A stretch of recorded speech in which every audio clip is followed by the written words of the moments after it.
udah tahu semua ya apa aja yang mau dibuat. Nah, saya minta nanti mungkin setelah saya tampilin materi perkuliahan, mungkin terakhirnya nanti saya share kisi-kisinya. Oke, untuk sesi pertama saya absensi terlebih dahulu ya. Tapi sebelum kita mulai perkuliahan malam ini, ada baiknya kita berdoa dulu ya. Berdoa buat agama dan kepercayaan kita masing-masing. Berdoa dimulai. Silakan.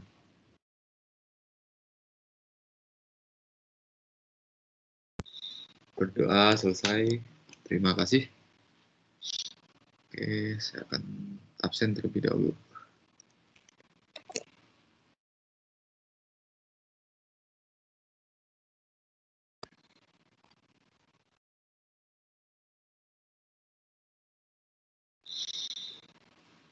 Oke, saya mulai. Robin Sanjaya hadir. Sanjaya. Robin belum masuk ya? Robin belum masuk. Jerry hadir. Hadir, Pak. Wesley hadir. Wesley. Hadir, Pak. Devira hadir. Devira. Hadir, Pak. Jackson hadir. Jackson. Hadir, Pak. Oke, Handra hadir. Hadir, Pak. Oke, Jesselyn hadir. Hadir, Pak. Oke, Tasha Chandra hadir. Hadir, Pak. Oke, Helen hadir. Helen. Hadir, Pak. Oke, Eric hadir. Hadir, Pak. Oke, Jessica hadir. Hadir, Pak. Jessie hadir. Hadir. Oke, Jocelyn hadir. Jocelyn. Hadir. Oke, Jocelyn hadir. Terus Leo Francisco hadir. Hadir, Pak. Robin hadir ya. Saya hadir. Suaranya hilang Robin. Oke. Terus Leo tadi sudah hadir. Olive hadir. Hadir, Pak. Oke. Jonathan hadir. Hadir, Pak. Oke. Hertianto hadir. Hadir, Pak. Oke. Charles hadir. Hadir, Pak. Oke. Stephanie hadir. Hadir, Pak. Oke. Erlina hadir. Erlina. Oke. Julianto hadir. Hadir, Pak. Bambang Julianto. Hadir, Pak. Oke. Wenceslaus hadir. Wenceslaus. Wenceslaus belum Hadir, masuk Pak. ya? Oh, udah masuk. Terus Angelin hadir. Oke, Friendly hadir. Friendly. Hadir, Pak. Oke. Nesli hadir. Hadir, Pak. Oke. Erik Sanjaya hadir. Hadir, Pak. Hadir. Oke. Erwin hadir. Erwin belum masuk ya? Oh, Erwin belum masuk ya. Dari kemarin dia nggak masuk juga. Terus Brengki. Hadir, Pak. Oke. Steven Justino hadir. Hadir, Pak. Oke. Intan hadir. Intan. Hadir. Oke. Vladimir hadir. Hadir, Pak. Endrian hadir. Hadir, Pak. Freddy hadir. Hadir. Siap. Wilson Tungli hadir. Masuk ya Wilson. Oke, nanti chat aja kok yang belum masuk itu. William Gautama hadir. Hadir, Pak. Pak, Wilson hadir, Pak. Oh, Wilson hadir. Andreu hadir. Hadir, Pak. Valentino hadir. Hadir, Pak. Rahel hadir. Hadir, Pak. Dan hadir.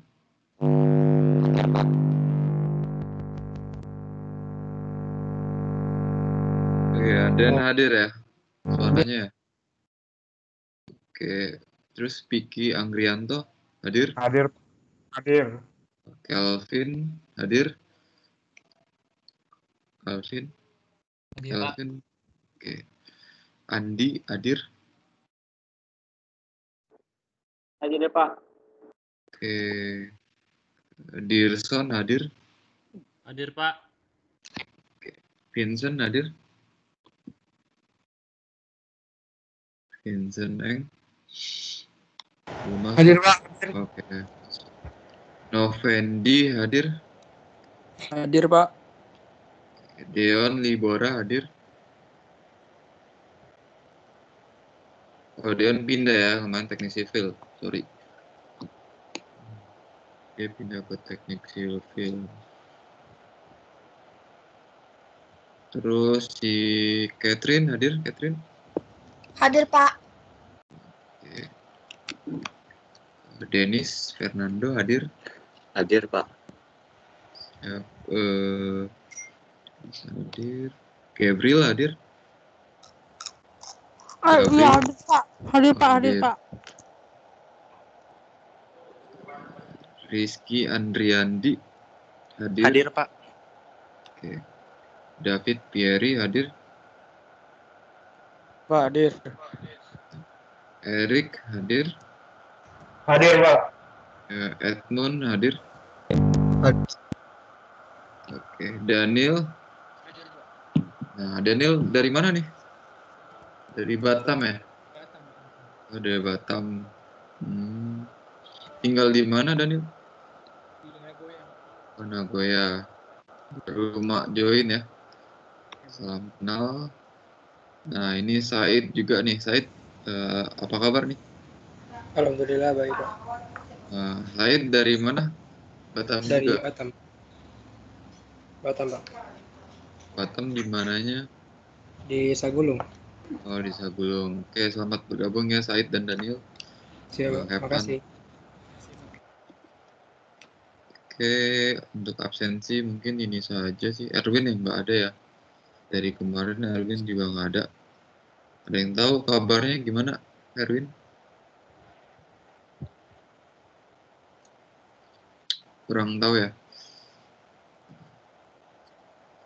Oke, saya share kisi-kisi aja dulu ya. Biar nanti bisa bayangin ya kisi-kisi soal tesnya.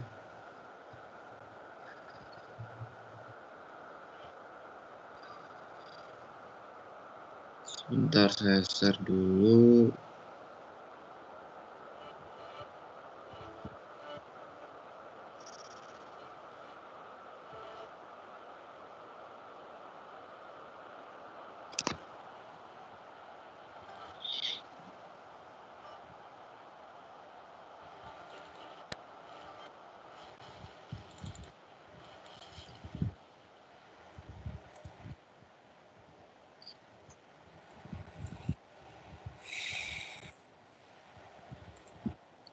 Nah, sudah lihat ya di layar saya. Ini adalah kisi-kisi untuk UTS nanti di pertemuan ke-8. Nah, nanti tolong dipahami ya. Tolong dipahami. Nah, jadi di sini saya dan Bu Deli udah buat soalnya ya. Jadi kisi-kisinya itu gini, tugasnya itu per kelompok ya. Tugasnya per kelompok. Jadi dalam satu tim ya. Jadi nggak individu ya. Jadi nanti tolong dipresentasikan minimal 5 menit ya.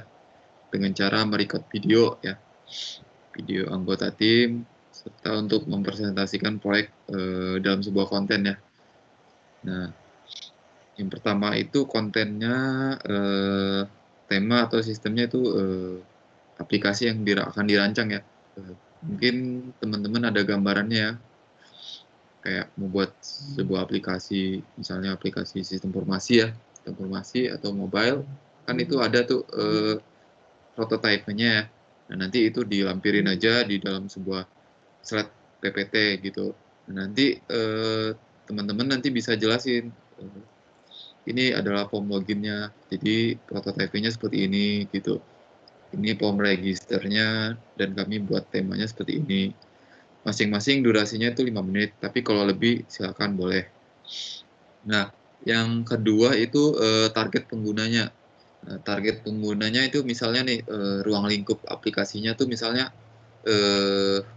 mau jangkauannya tuh seperti apa. Misalnya untuk daerah Batam, penggunanya misalnya milenial ya, kaum generasi Gen Z gitu boleh, terus atau orang tua atau dewasa, itu nanti tolong disebutin ya, itu masuk dalam kategori penilaian. Terus yang ketiga itu penjelasan tentang storyboardnya nih. Nah, jadi nanti dibuat storyboardnya tuh seperti apa ya, di dalam PowerPoint nanti seperti, jadi dijelasin nih langkah-langkahnya tuh seperti apa gitu storyboardnya. Nah, nanti yang terakhir ini kontribusi anggota tim ya. Nah, nanti tolong disebutin nih di slide-nya itu, misalnya Erik nih bagiannya ngapain, misalnya rancang form login gitu seperti apa ya. Misalnya terus ada si siapa Jocelyn misalnya bagian untuk rancang prototipenya ya. Ini nanti tolong dibagi-bagi gitu ya, untuk record melalui video. Nah, setelah ini nanti layout videonya tadi seperti ini nih. Ini adalah slide ya, screen-nya. Nanti ada video. Ini yang kayak seperti yang kita lakuin nih. Saya sedang di Microsoft Teams, di record nanti seperti ini. Nah, ini untuk video pembicaranya. Nanti jadi itu durasinya 5 menit, boleh lebih. Mungkin untuk UTS kisi-kisinya ada yang mau ditanyakan? Permisi Pak, untuk aplikasinya apakah aplikasinya bebas atau gimana ya? Aplikasinya bebas, setelah teman-teman. Apakah harus ada form login sama register ya? Nggak harus juga, tapi nggak harus ada form login atau register. Terserah teman-teman mau base aplikasinya itu seperti apa gitu. Tapi intinya saya nilai dari prototipenya juga ya, dari durasi videonya, presentasinya gitu. Jadi nggak harus ada form login atau register ya, gitu. Kok? Ya, Pak, ada lagi? kalau Ya, kita silakan. nanti kalau presentasinya pakai Microsoft Teams boleh nggak? Kita record gitu. Oh, boleh, boleh. Kita kayak tampilin 4 kamera yang di bawah, yang atas tuh slide PowerPoint gitu. Jadi di bawah itu yang slide-nya, yang di atas itu PowerPoint-nya. Iya. Oh, boleh, boleh. Wajib nampak muka kita nggak? Wajib sih, wajib soalnya ada ini, ada font di sini kan, video pembicara. Oke, oke. Nah, Oh, tapi nanti kan, kalau nanti kita kan bahas, desainnya ke YouTube gitu. Nanti enggak. saya nilai di YouTube aja. Iya. Jadi Jadi gimana? saya bagi contohnya satu slide satu orang gitu boleh. Misalnya nih ada 10 slide gitu. Nggak apa-apa nanti dibagi dua-dua gitu. Dua-dua jelasin. Nah, Oke. dua-dua jadi jelasin. Misalnya ada 5 tim ya, 5 orang. Jadi 1 sampai 2 silakan dijelasin. 3, 4 nanti beda lagi. Nanti akan dijelasin oleh ini Pak gitu. Jelas Pak. Oke, makasih Pak. Ya, sama-sama. Ada lagi yang bertanyakan? Pak, terus storyboardnya itu maksudnya itu bikin flowchart atau gimana ya Pak? Storyboardnya itu udah belajar di sistem multimedia belum? Sudah sih, tapi storyboardnya itu maksudnya bikin storyboard proses kita bikin ya gitu. Iya, proses kita bikin gitu. Jadi kayak prosesnya ya, proses kita buat tuh seperti apa. Jadi nanti pas yang di UASnya itu udah hasilnya, udah jadinya gitu. Contoh storyboardnya saya punya ya. Bentar. Saya punya storyboard ya, tapi storyboard kayak multimedia. Ini berhubungan dengan kerjaan sih. Bentar saya share dulu storyboard saya.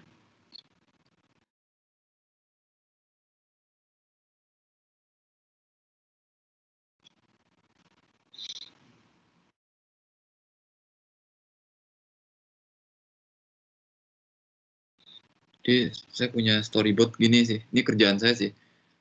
Nah, ini kan jadi seperti ini nih. Kemarin kan teman-teman udah lihat kan punya saya yang apa? Yang ini ya. Yang ini. Jadi di Scoop minta ada revisi buatin storyboardnya. Nah, jadi saya dan tim saya lagi buat storyboardnya. Jadi seperti ini nih. Ini masih mentahnya. Jadi contoh storyboard tuh seperti ini. Proses-prosesnya aja gitu. Ini masih prosesnya, nanti hasilnya kan nanti berupa kayak video ya, atau sebuah animasi ya. Ini storyboardnya nih. Ini. Jadi prosesnya aja gambarin.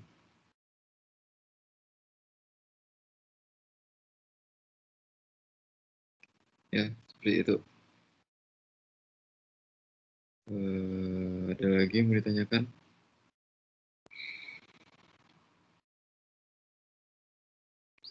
Oke. Nanti temuan P8 langsung di-upload aja gitu. Langsung di-upload aja. Pak, ini link YouTube saya, Pak. Gitu. Ya. Jadi nanti kan bisa di-prepare pembuatannya. Ya, ada lagi yang mau ditanyakan sebelum kita lanjut ke materi? Pak, jadi aplikasinya atau sistemnya itu perlu bisa jalan, Kak? Nggak perlu, kan masih mahasiswa baru ya, saya ngerti juga, juga pada yang belum ngerti, aplikasi nggak perlu sampai running ya, running 100% atau berapa persen. Yang penting teman-teman ngerti aja seperti apa sih proses membuatnya gitu. Nggak harus 100% Pak bisa jalan. Nanti teman-teman stres juga kan, ya nggak? Nah, jadi nanti intinya gini aja, yang penting boleh copas dari mana aja, yang penting tahu proses pembuatannya itu seperti apa gitu. Jadi intinya misalnya nih, Pak, saya punya contoh prototipenya, ya ini prototipenya seperti ini hasil akhirnya Pak seperti ini, udah jadi desainnya Pak. Gitu. Jadi berupa capture aja, screenshotnya doang. Gitu. Jadi nggak perlu jelasin ke saya webnya ataupun sebuah hasil yang udah perfectnya gitu. Jadi prosesnya aja. Gitu. Berarti anggap saja sebagai kayak foto yang kita jelasin gitu aja ya Pak? Ya benar, foto yang kita jelasin. Ya. Yang untuk OTS, prototype-nya.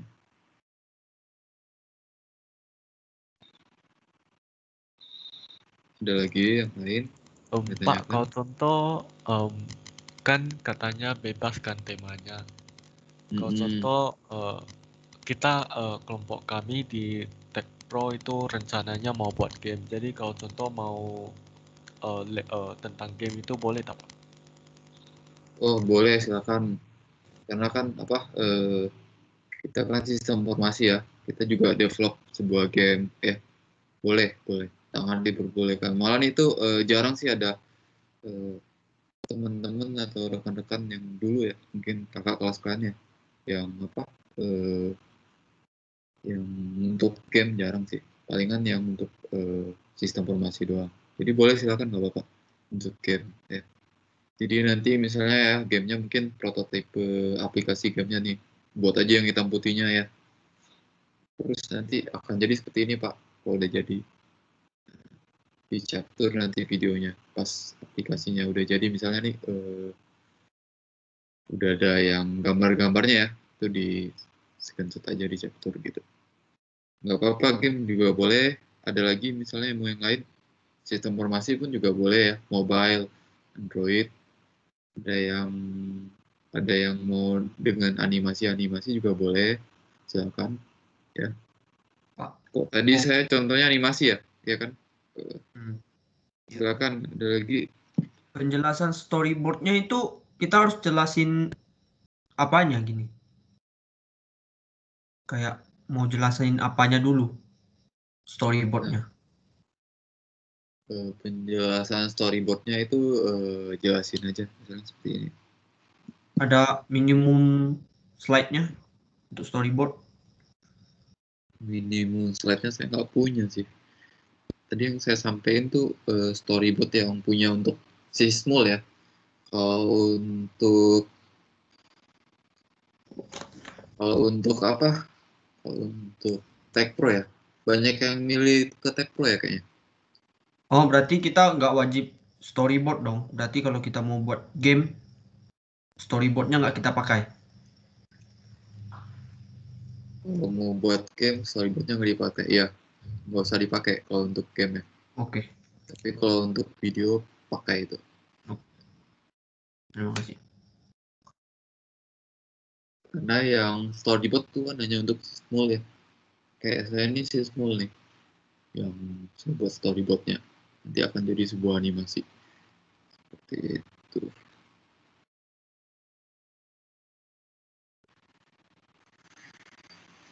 Kayaknya udah jelas ya. Nanti chat aja saya, WA aja. Atau Microsoft Teams saja.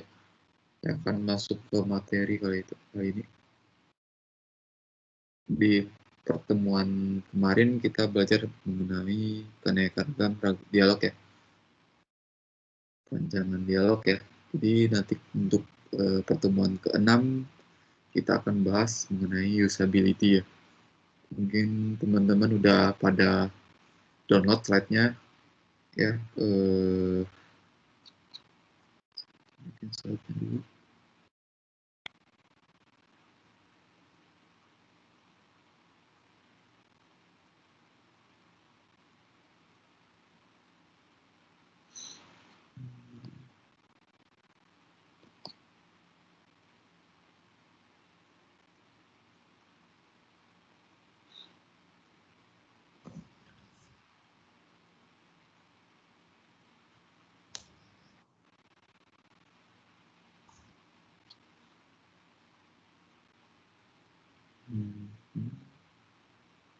Kita masuk pertemuan ke-6.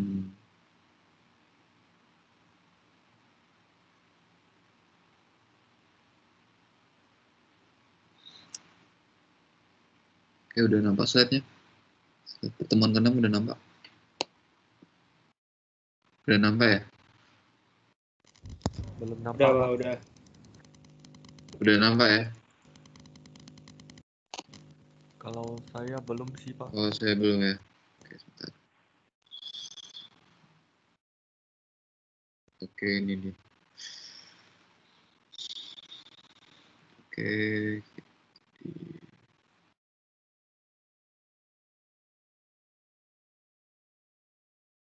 Oke, untuk pertemuan ke-6 kita akan belajar mengenai usability versus user oriented. Apa itu usability ya? Di sini kita akan bahas.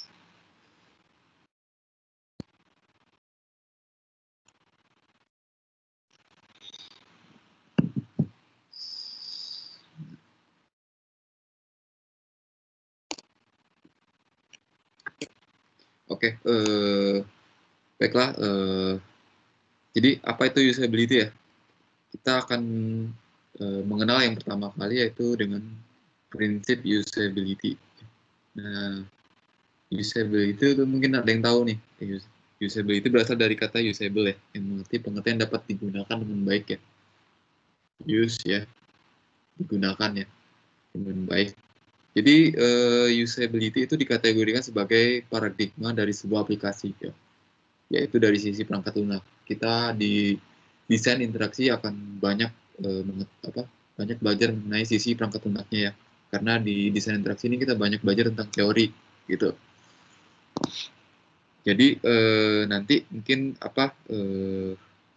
kita akan belajar mengenai apa sih yang aplikasi atau perangkat lunak yang baik untuk digunakan dan tidak baik untuk kita gunakan. Nah, di sini kita akan belajar. Oke, jadi menurut ISO ya. Jadi ada yang tahu nggak ISO itu apa? Jadi ISO itu adalah International Standard Organization ya, itu badan dunia yang bergerak di bidang sertifikasi. Jadi ini udah cukup terkenal ya. Ada yang tahu mungkin ISO 14001 ya, itu untuk mengelola manajemen lingkungan. Kalau kita orang IT berarti kita mulai tentang ISO 9000. ISO 9000 itu mengenai lebih ke security-nya dari sebuah internet ya. Jadi nanti banyak audit masalah internet ya, security atau keamanannya. Nah, jadi menurut ISO nih, dia berpendapat ya, usability itu merupakan efektivitas, efisiensi, dan kepuasan terhadap sebuah sistem dalam menyelesaikan sebuah masalah dalam kehidupan sehari-hari. Oke, usability contohnya seperti ini. Kayak kita ya menggunakan sebuah sapu untuk membersihkan lantai ya. Itu tugasnya itu selesai saat kita membersihkan debu ya. Kecuali kita menggunakan sapu untuk misalnya nih untuk ngecat ya, itu sangat tidak usable ya, tidak baik ya. Itu beda kategorinya. Nah, jadi di sini nih usability adalah kondisi di mana seseorang bisa dengan mudah menggunakan sebuah alat atau objek ya tertentu buatan manusia untuk dapat mencapai suatu tujuan. Contohnya seperti apa? Ya, kayak Microsoft Word ya, yang kita sering pakai. Nah, kita sering pakai nih PowerPoint ya, banyak fitur-fiturnya ya. Ada insert menu ya. Nah, ini yang kita gunakan untuk presentasi gitu. Tapi sedangkan usability itu jadi sebuah alat ya. Alat tuh kayak ini nih, software ini atau aplikasi ini alat yang kita gunakan untuk, ini buatan manusia kan, untuk mencapai suatu tujuan. Tujuan itu apa tuh Pak? Bisa jadi seperti kita mau misalnya nih mempresentasikan PowerPoint kita nih di hadapan khalayak orang banyak. Kita memakai sebuah aplikasi namanya PowerPoint seperti itu. Nih, jadi kali ini kita akan terapkan user interface pada website mobil atau interface yang memiliki usability ya.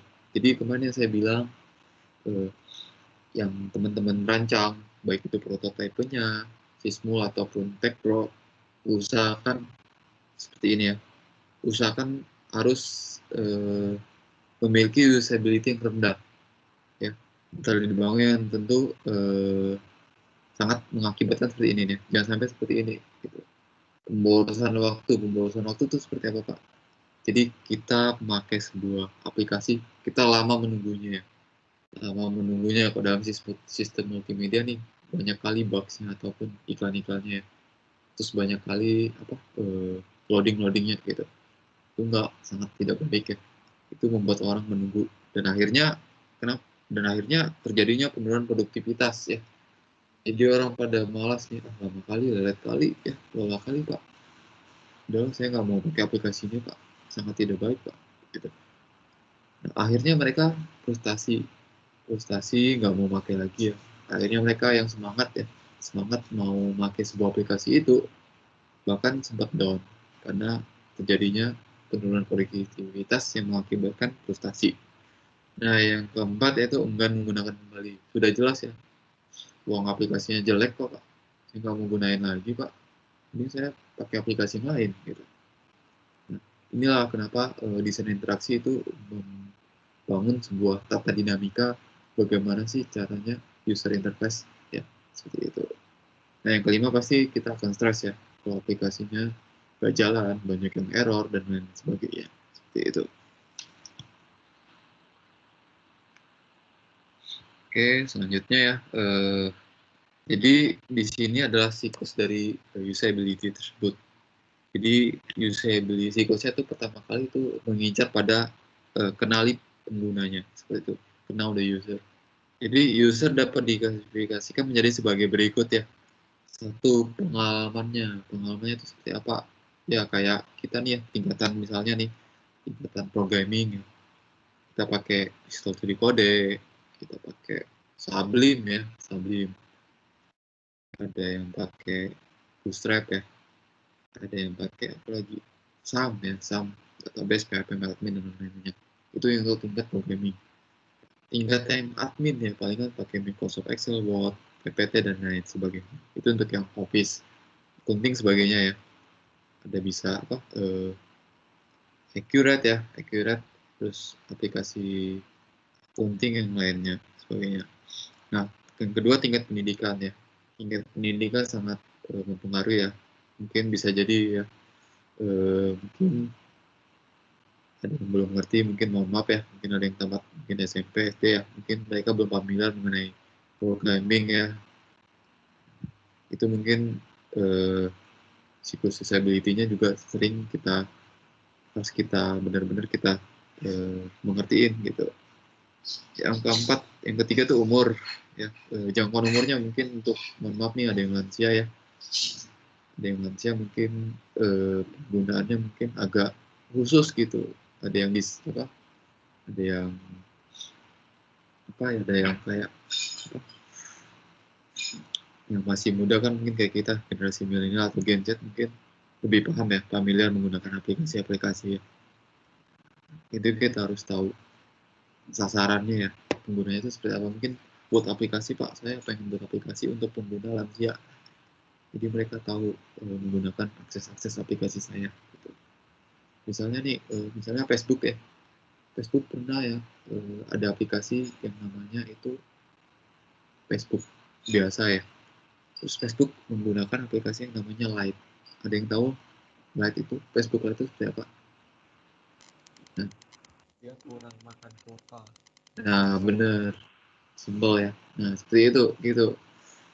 Nah, itu yang dinamakan psychosociability. Jadi ada yang kita kenal ya, Instagram Lite ya, Facebook Lite, bahkan lain sudah ada ya Lite-nya ya kan, ya nggak? Nah itu kenapa sih sasarannya, apa sih Pak sasaran developer seperti itu menggunakan kayak Facebook, ada Facebook Lite-nya, Instagram Lite-nya, terus Line Lite-nya. Nah, jadi tujuannya ya, sasarannya itu untuk pengguna yang misalnya misalnya nih yang minim kuota, bukan berarti nggak ada kuota ya. Misalnya nih akses internetnya rendah ya. Jadi mungkin Facebook sasarnya tuh seperti itu gitu. Jadi pakailah Facebook Lite biar minim kuota dan juga nggak banyak loadingnya seperti itu. Jadi yang ditampilkan tuh hanya foto-foto tertentu aja gitu, nggak ada videonya, paling simple seperti itu. Jadi teman-teman tahu sasarannya ya, Facebook Lite, Instagram Lite, Line Lite tuh seperti itu buat aplikasinya. Oke, yang keempat yaitu statistik pengguna sistem yang sudah di training ya. Nah, jadi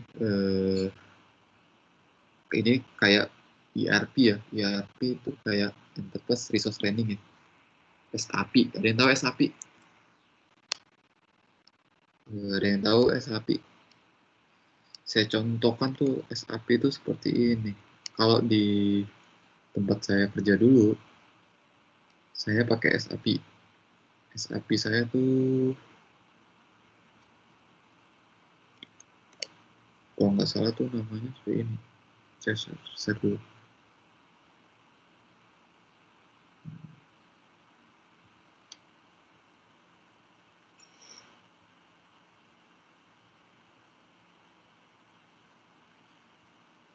Saya pakai namanya itu Sunfish. Ada yang tahu Sunfish?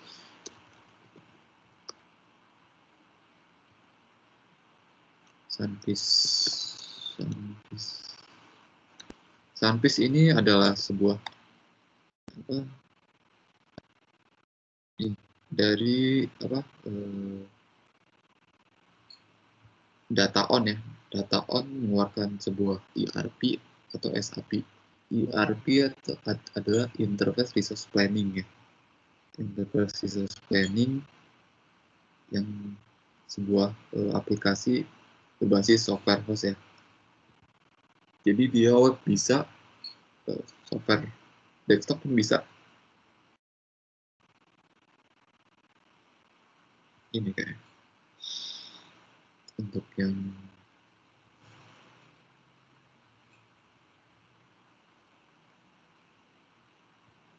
Nih, jadi ada di sini nih Sunfish HR ya. Ini buat khusus untuk memanage suatu employee. Berarti ini yang sering pakai adalah sebuah HRD ya. HRD sering pakai Human Resource Manager pakai ini. Terus ada yang namanya Sunfish HCM. Ini yang buat untuk apa? Talent ya, talent kayak training manager ya. Training manager bagaimana sih cara meresource sebuah talent-talentnya atau karyawan-karyawannya agar dapat mengetahui ya kayak sebuah apa tuh indikator-indikator bahwasannya karyawannya itu udah mengerti paham bagaimana situasi kerjanya. ERP ini untuk bagian accounting. Accounting itu dapat apa dalamnya Pak? Ada financial ya, ada sales juga masuk, forecasting masuk ya, aset manajemen ya, inventory ya, dan analitiknya. Seperti ini aplikasinya. Ini cukup terkenal ya di kalangan masyarakat Indonesia ya, khususnya ini yang untuk apa ERP SAP yang resource-nya itu, jadi yang pakai ERP SAP ini itu hanya perusahaan-perusahaan yang besar ya, mungkin yang apa yang karyawannya di atas 300 atau 1000 ya, ini harus pakai seperti ini. Tapi kalau misalnya di bawah 100 ya palingan kita nggak perlu lah pakai ini, karena kebutuhannya juga nggak harus pakai software ya, pakai aplikasi lain juga boleh.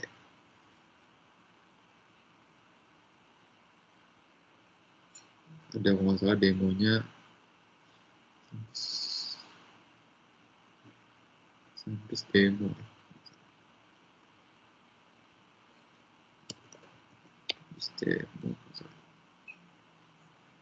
Ini demonya nih, saya demoin dulu ya.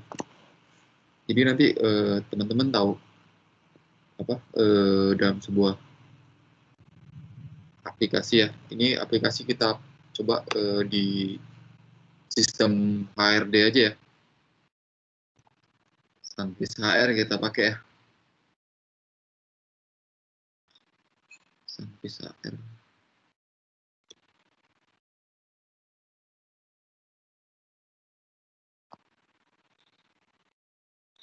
Dimasukin, kita pilih aja mau Sunfish ERP, jangan Sunfish ini aja. Username-nya Gordon, saya kopas. Nama akunnya ini. Nama akunnya salah. Ini data on. Passwordnya 123. Masuk.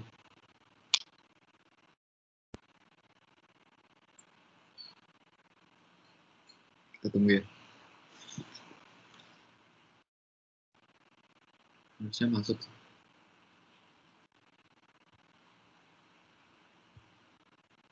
Jadi ini adalah demonya, versi demonya. Kita masih nunggu untuk masuk.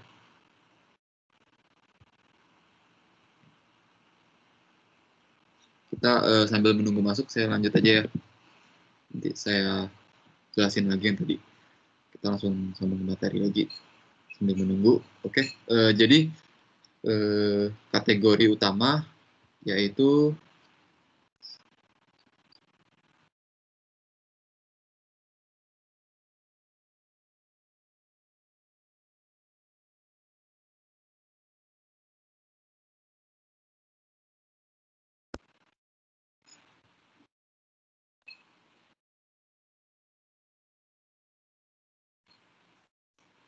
jadi kategori utamanya untuk pengalaman user yang selalu berubah-ubah. Jadi di sini itu ada yang pertama itu pengalaman berkomputer secara umum. Sudah pasti ya, kalau pengen tahu sebuah aplikasi dari komputer, kita harus tahu gimana sih cara menggunakan komputer ya. Itu ya. Itu yang apa? yang harus dipahami. Terus yang untuk kedua itu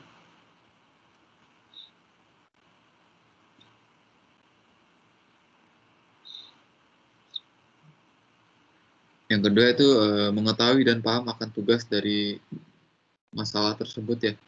Jadi kita tahu tuh menggunakan sebuah aplikasi ya, khususnya aplikasi pengguna profesional. Kita tahu nih masalah-masalah yang kita hadapi nanti.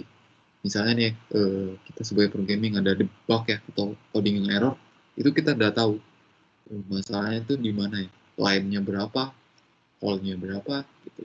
Sintaknya mungkin ada yang salah gitu, ya seperti itu.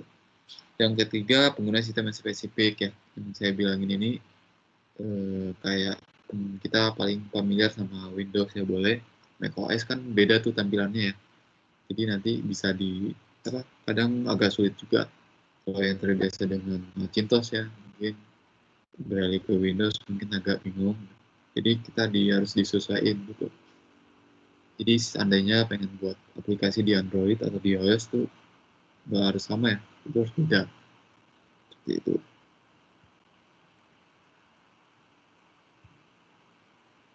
Saya belum bisa masuk ya. Silakan dibaca dulu, saya coba ke demo Sunfish terlebih dahulu. Jadi belum masuk ya. Sunfish ARSys.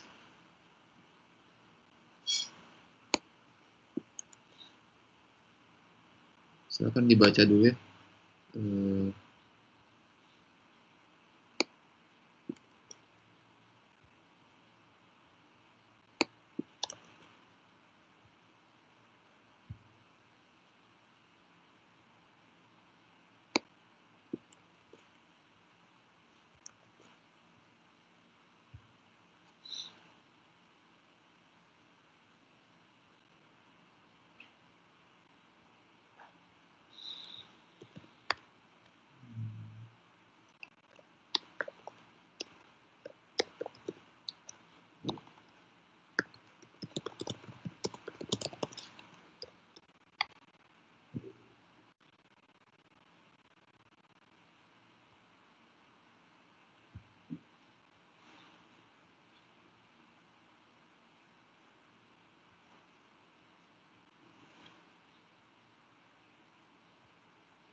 Oke, yang ini adalah prinsip usability ya. Jadi di sini itu kita banyak ke prinsipnya, pencapaian usability yang baik tuh seperti apa. Usability jadi yang baik untuk digunakan. Jadi yang pertama itu readability. Yang penting yaitu mampu mempelajari dan memaparkan sistem secara optimal. Nah, ini perlu kita ketahui ya sebelum menggunakan aplikasi ataupun software, kita itu harus tahu ya cara penggunaannya ya. Itu yang penting ya. Terus tool-toolnya tuh untuk apa ya? Tool penggunanya seperti apa gitu. Terus tombol-tombolnya, button-buttonnya itu fungsinya untuk apa? Itu yang dimaksud dengan readability. Yang kedua itu efisiensi ya. Atau struktur menu tersistematis yang memberikan respon yang cepat. Jadi kayak contohnya gini, ini masuk ke UX-nya. Jadi UX-nya di sini yaitu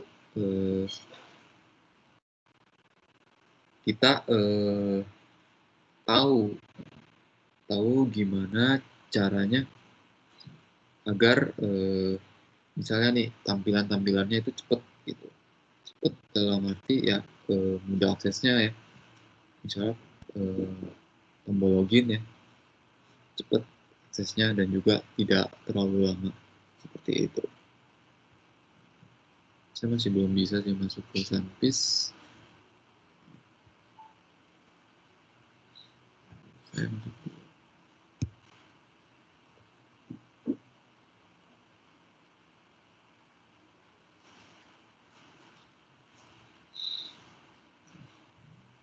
Silakan dibaca terlebih dahulu.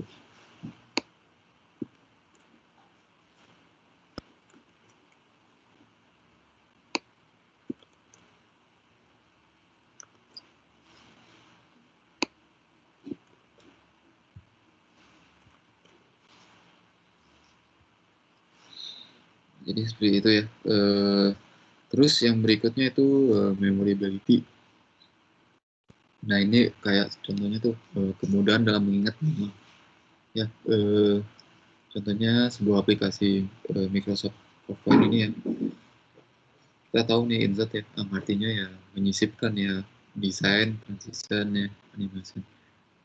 Jadi kita tahu kemampuan mengingatnya. Dalam arti button insert itu di mana sih Pak?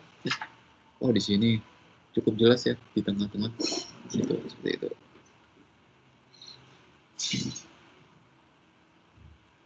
Ya, seperti itu sih. Terus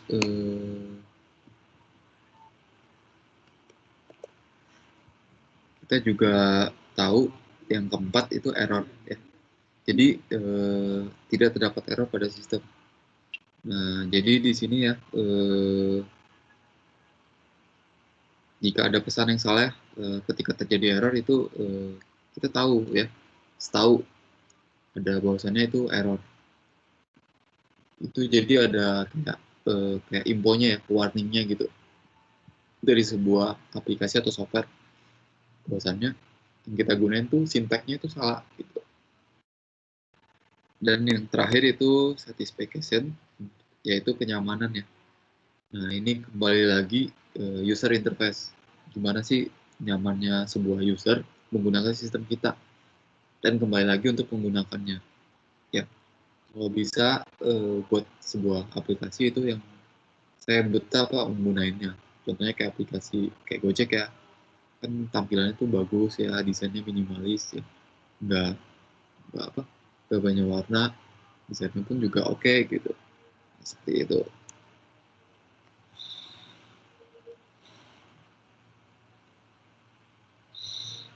Mungkin itu sih dari yang untuk itu. Saya masih belum bisa masuk, nanti kita lain waktu aja ya, kita bahas yang untuk sampisnya. Masih error. Nah, yang berikutnya itu adalah elemen usability. Nah, ini saya membuat sebuah rancangan dari elemen usability.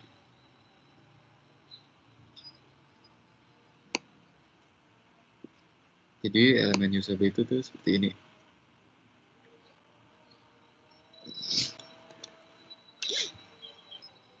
Jadi banyak yang fokusnya pada UX-nya ya. Jika UX tab-nya kita gunain ya, di sini itu menunjukkan sebuah komen bahwasannya ya, utility is useful to me and it's with my needs. Artinya akan saya sangat butuhkan untuk digunakan untuk saya, dan saya akan butuhkan lagi. Jadi fokusnya di sini adalah pada UX-nya ya. Maka kita simpulkan bahwa usability itu merupakan bagian dari UX. Benar, karena kita banyak gimana sih menggunakan fungsi-fungsinya. Jadi contohnya tuh seperti ini. Fungsi dari aplikasi kita itu sangat benar-benar bekerja dengan baik. Tidak ada kesalahan sama sekali, ataupun error, ataupun fatal gitu errornya. Seperti itu. Ya.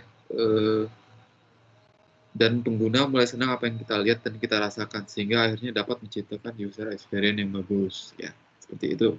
Jadi user experience itu dimulai dari sebuah produk ya, yang terlebih dahulu kita pengguna, kita mudahkan untuk menggunakannya ya.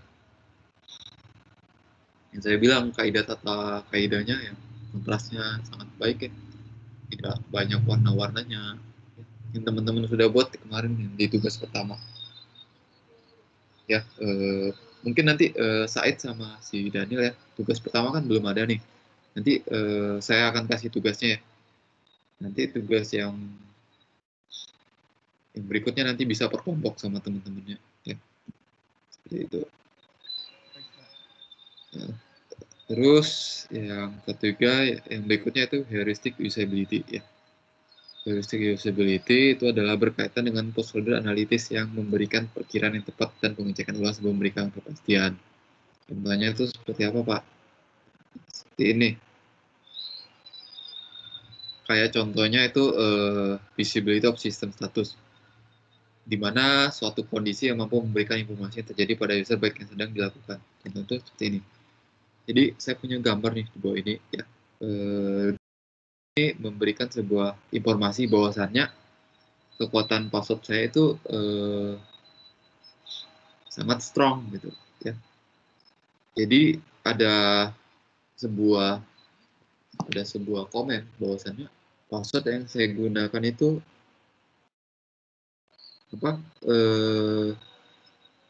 kuat gitu ya.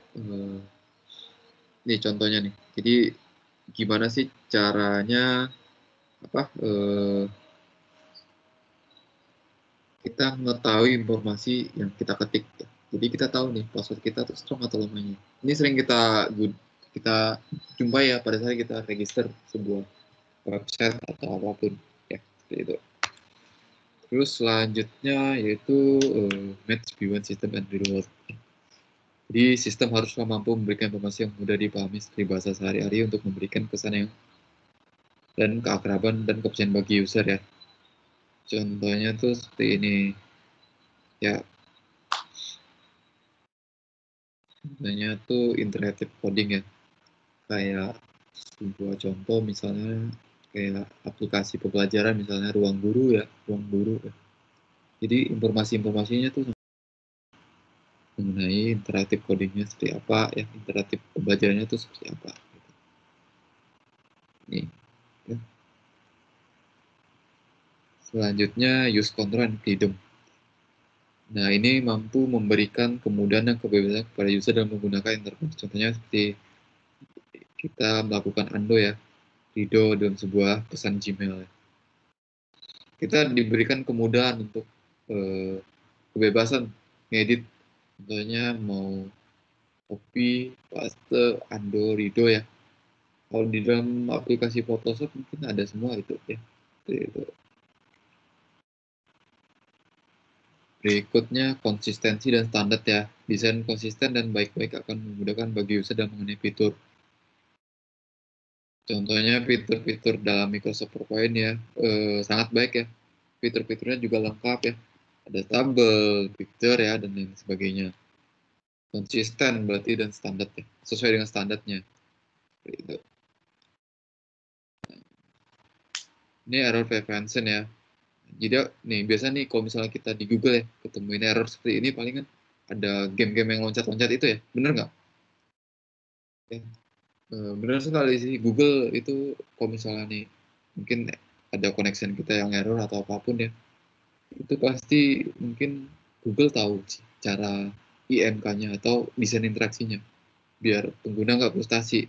Makanya dia buat sebuah game kan, pernah main kan game-game loncat-loncat itu kan, kaktus-kaktus itu kan, iya kan? Itu dinosaurus.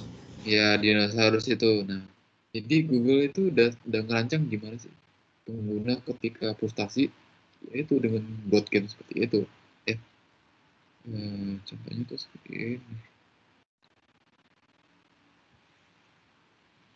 Erwin udah masuk ya? Udah, Erwin? Ya. Berarti nihil ya?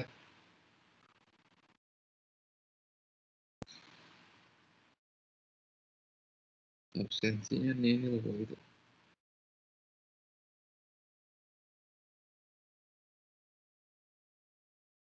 Semalam, kemarin minggu lalu nggak masuk ya Erwin? Iya Erwin. Kenapa? Erwin? Erwin di chat ya. Oke, Erwin udah masuk. Jadi nihil ya untuk hari ini ya. Terus saya punya sebuah contoh ya. Saya masuk mau. Harusnya bisa boleh. Nah, jadi contohnya seperti ini ya. Ini halaman tidak ditemukan ya. Misalnya seperti ini. Ketika ada muncul 404 ya. Jadi kayak contoh penggunanya nih. Mungkin kesel nggak menemukan apa yang dia pengen.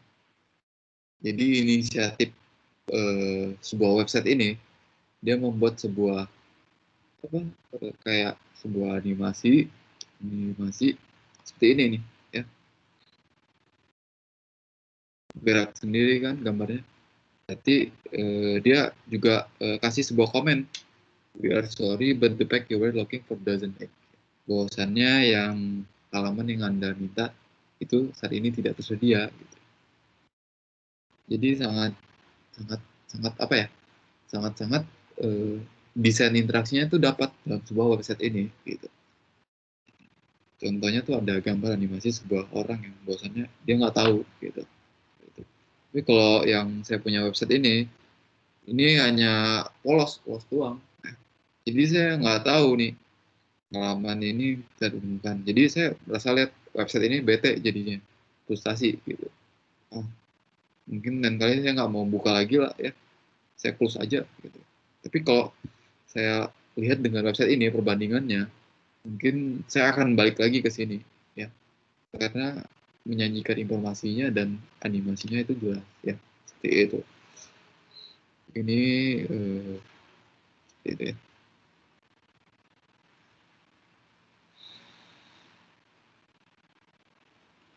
Oke.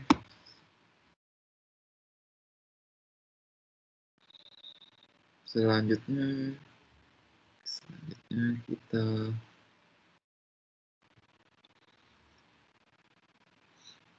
masuk ke yang slide berikutnya.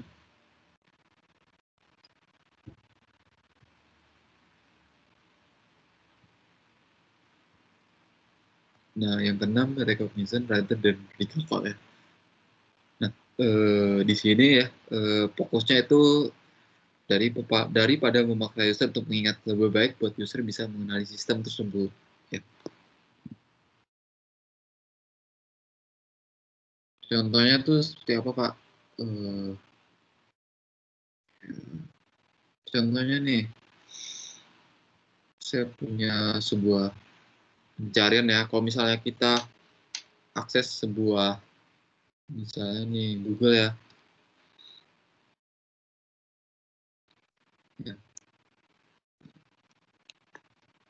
Saya klik Sunfish. Nah, jadi otomatis ada menu-menu ya, interaktifnya ya, seperti ini ya. Jadi pengguna misalnya lupa apa ya kata-kata depannya saya ingat Pak, tapi kata-kata belakangnya nggak ingat. Jadi buat sebuah sintak ada pilihan-pilihannya. Tapi kalau sebuah portal berita ada nggak ya? Saya rasa portal berita itu cukup ada ya. Misalnya cari berita ya, harusnya sih ada ya.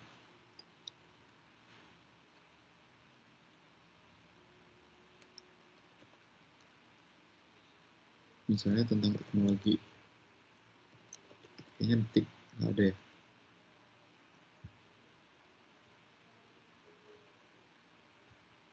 Kayaknya detik.com kayaknya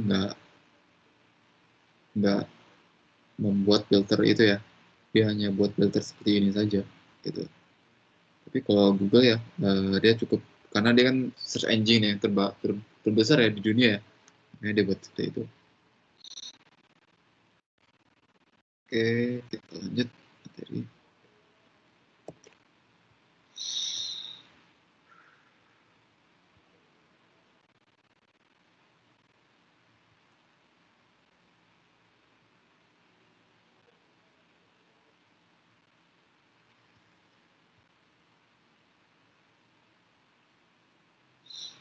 Jadi seperti itu ya untuk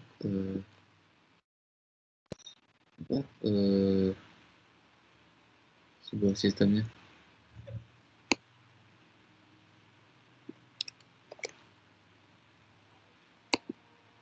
Terus kita ke slide berikutnya. Jadi agar user tidak bingung tuh aplikasi yang kita buat tuh bisa mengenal ya desain-desain kita ya. Kayak contohnya saya Google ya, saya contohin. Nah yang ketujuh tuh flexibility and efficiency of use. Bagi user atau pengunjung baru tentu mereka akan mempelajari sistem atau aplikasi terlebih dahulu. Iya itu benar, dalam pengantar sistem informasi kita pasti pelajari ya cara-cara menggunakan sebuah komputer ya, dari pertama kali kita hidupin powernya ya, terus kita hidupin tombol CPU-nya, tombol monitornya, seperti itu. Nah, apalagi jika aplikasi tersebut memiliki fitur yang banyak, user pasti membutuhkan yang lebih banyak untuk mempelajarinya. Oleh karena itu, aplikasi haruslah fleksibel dan efisien. Ya. Jadi, kayak contohnya seperti ini ya. Saya punya aplikasi, jadi ada contohnya dekat ya. Contohnya, silakan ketik Ctrl X ya. Kalau misalnya pengen malas untuk klik ya, bisa. Jadi ada contoh printer-printernya gitu, yang baik. Gitu. Terus selanjutnya aesthetic and minimalist design ya. Desain layout yang baik haruslah nyaman dipandang dengan menggunakan kontras warna yang baik ya. Yang saya bilangin tadi kan teman-teman udah buat di tugas pertama, desainnya itu yang baik seperti apa udah tahu ya. Ini nggak perlu saya jelasin lagi. Ya, seperti itu. Yang ke-9 ya, self user recognition dan recover from error ya. Nah, jadi kalau misalnya ada error nih, ada pesan-pesannya gitu. Oh, kenapa sih bisa error, Pak? Soalnya nih nggak ada koneksi internetnya gitu ya. Bisa jadi ya, seperti itu. Mungkin proksinya mungkin ya, seperti itu. Dia ada komentarnya gitu. Jadi membuat pengguna itu tahu apa sih kesalahan yang terjadi dalam sebuah website tersebut gitu. Terus selanjutnya itu adalah 10 ya, help and documentation ya. Nah, harapan user menggunakan sistem atau aplikasi ya, contohnya dapat menyelesaikan masalah untuk pekerjaannya. Nah, jadi kayak contohnya nih ya, saya rasa kalau misalnya kita menggunakan sebuah aplikasi ya, atau apapun itu ada kayak buku handbooknya gitu ya, handbooknya ya. Contohnya tuh seperti ini.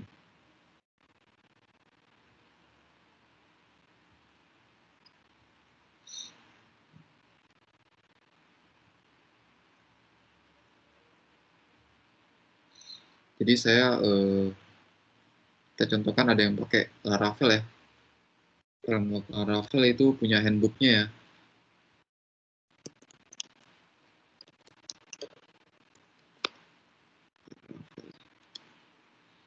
Ya.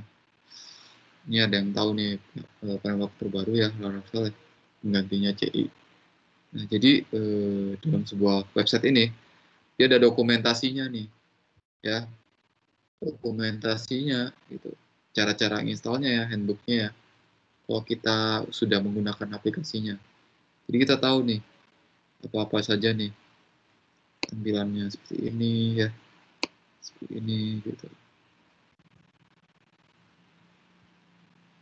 Instalasinya seperti apa ya. Cara menginstalasinya. Pastikan kita punya PHP 7.3 ya. Seperti ini. Lengkap ya, jelas ya kalau untuk dokumentasinya. Seperti ini. Ya. Ini yang dinamakan dengan harapan user menggunakan sistem atau aplikasi yang dapat menyelesaikan masalah. Seperti itu. Ada yang mau ditanyakan untuk materi kita kali ini?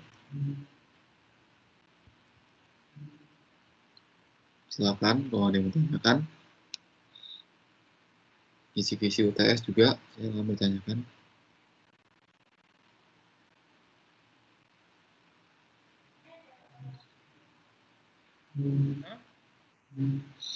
Mungkin jelas ya.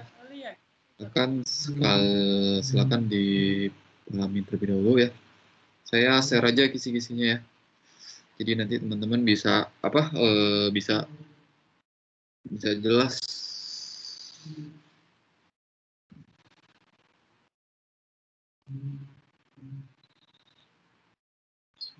Saya aja. Jadi itu ya, kita di pertemuan kali ini yang ke-6 kita fokus pada usability ya, daya guna pengguna aplikasi seperti apa.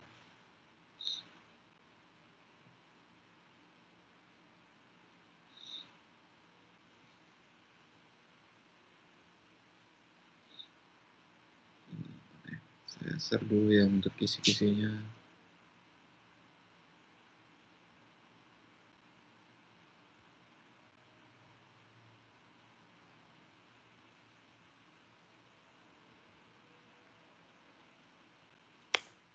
Oke, silakan di-download di forum chat. Terus saya minta tolong untuk diisi form kuesioner ya. Seperti biasa.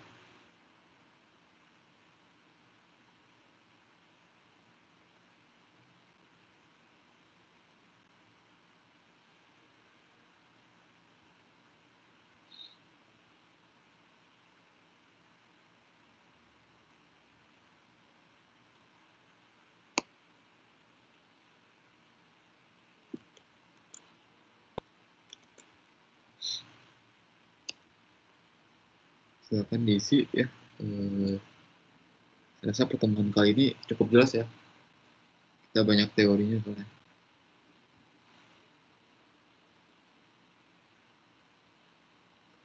Oke. Untuk minggu ini mungkin nggak ada tugas dulu ya. Saya ngasih tugas dua minggu, tapi kayaknya minggu ke-6 ya. Minggu ke-7 mungkin ada ya. Nanti saya kasih forum diskusi aja. Seperti itu. Oke ya. Oke, itu aja sih dari saya.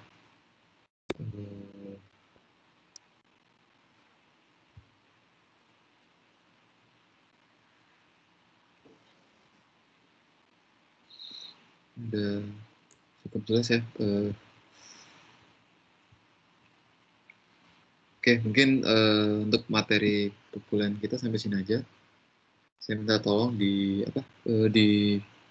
hidupkan webcamnya, kita akan screenshot untuk pelopor di BAK. Silakan hidupin.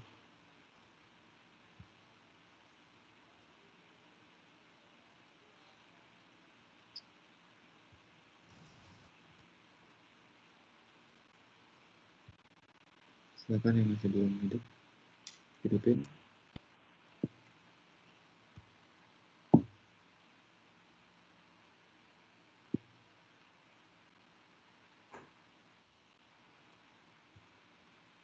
Oke, kita mulai ya, chapternya ya. 1, 2, 3. Oke, sekali lagi. Gayanya dulu. 1, 2, 3. Oke, mungkin itu saja sih dari saya. Saya minta maaf kalau ada kata-kata saya yang salah. Nanti si Said sama Daniel nanti saya chat aja ya untuk tugas. Itu saja sih. Selamat malam dan selamat beraktivitas kembali ya. Jaga kesehatan. Terima kasih. Selamat malam, Pak. Ya. Malam, Pak. Makasih, Pak. Malam, Pak. Makasih, Pak. Makasih, Pak. Malam, Pak. Makasih, Pak. Ya, sama-sama.